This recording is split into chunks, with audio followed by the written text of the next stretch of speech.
Hmm? Hmm?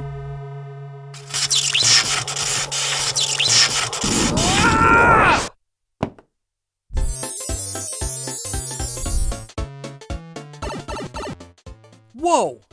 Where am I? And why am I pixelated? Am I actually in the Mario universe? This is crazy. I gotta find a way out of here. Huh? Oh no. Ah! How am I supposed to get past Bowser? Whoa! Whoa, Mario? Hey, wait for me, I'm coming! Hey, I'm not pixelated anymore. Thanks, Mario. Wait a second. You're not gonna go in there, are you? No, don't. I don't want to go in there. No, don't get the flower. Nope, forget it, Mario. I don't have time for this. You're on your own.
I've grown up playing video games for most of my life, especially the original Super Mario Brothers games. When I was a kid, I loved them so much, I actually wondered what it would be like to be in the same world as Mario. The world of video games has not been looked at favorably over the years. It has been accused of being addictive, unproductive, a time waster, and even the influence toward violent acts.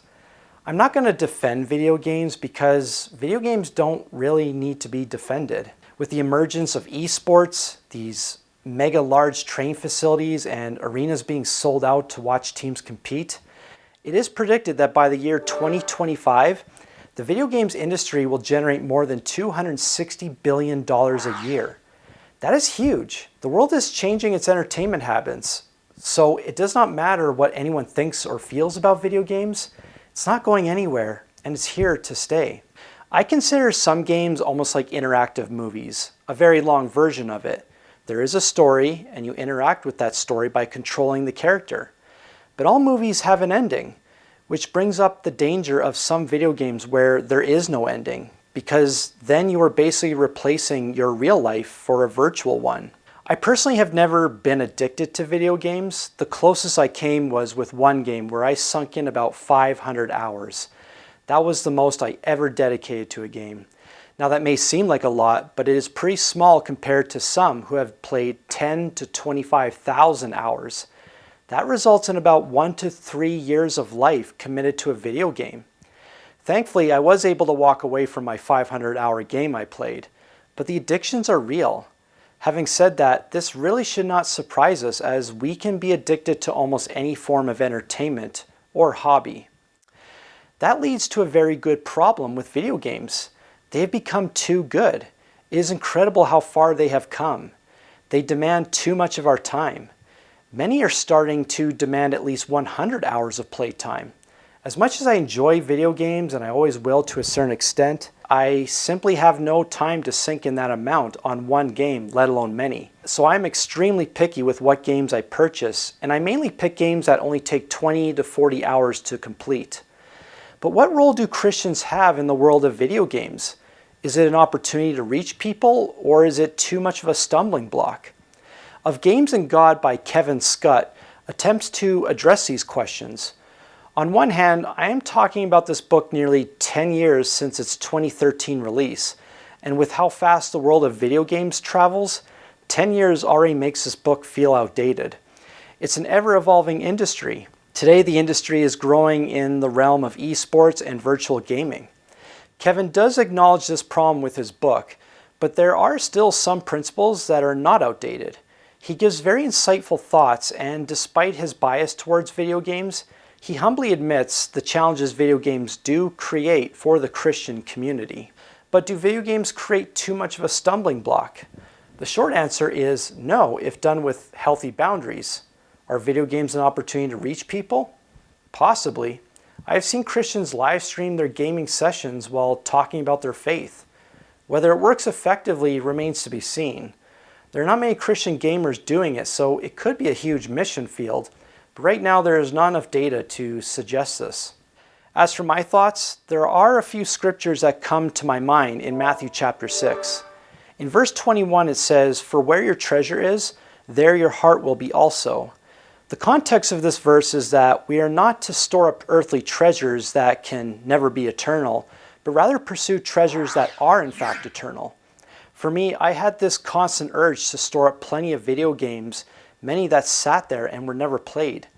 My treasure was always about the desire to achieve and accomplish challenges in the video games I played. Of course, I was proud of my accomplishments, but I never felt these were treasures I could keep. The only place I could store them long term was in my heart. But the moment I did that, it showed that my heart was committed to the wrong treasure.